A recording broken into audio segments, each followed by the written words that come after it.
এই তো দেখছিলাম রান্না করছিল, রান্না করতে করতে ওপরে কখন চলে গেলে? সেলাই করতে গেছিলাম তো, দিদা আজকে বাড়ি চলে যাবে, তাই জন্য সেলাই করতে চলে গেছিলে?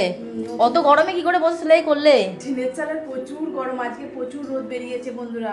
সেটাই তো ভাবছি, তোমার তো মুখ একদম পুরো এ হয়ে গেছে। এই সাইডগুলো একটু একটু করে খালি মেরে দিয়েছি, 3টে ব্লাউজ কিনে দিয়েছি, ওই জন্য সাইডটা মেরে দিলাম, হুকটা টেকে। দিদা কখন যাবে তাহলে? দিদা এক্ষুনি বেরোবে খেয়ে।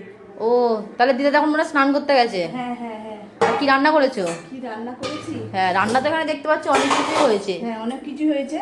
সকালে কুমড়োর বড়া করেছিলাম, মুড়ি খাওয়া হবে, কেউ মুড়ি খায়নি, সব ভাত খাবে বলে এখন 11টা বাজে, ভাতই খেয়ে নেবে সবাই। হ্যাঁ এখানে মাছের ডিমের বড়া দিয়ে টক করেছি, পাকা মাছের ডিমের বড়া দিয়ে টক। হ্যাঁ পাকা তেঁতুল দিয়ে। আর এখানে এখানে বড় বড় আলু কেটে, অনেকদিন পর যে এই দিয়ে ভাত খাওয়া যাবে আমার। হ্যাঁ দেখে বেশ মনে হচ্ছে খুব সুন্দর হয়েছে। হ্যাঁ কাটাপোনা মাছ দিয়ে আলু দিয়ে বড় বড় করে কেটে একটা তরকারি হয়েছে।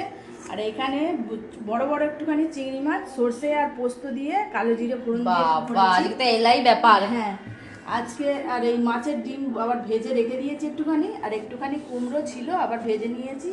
আর এখানে ভাত ভাত বাড়ছি। আজকের মেনু এই। চলো টাটা।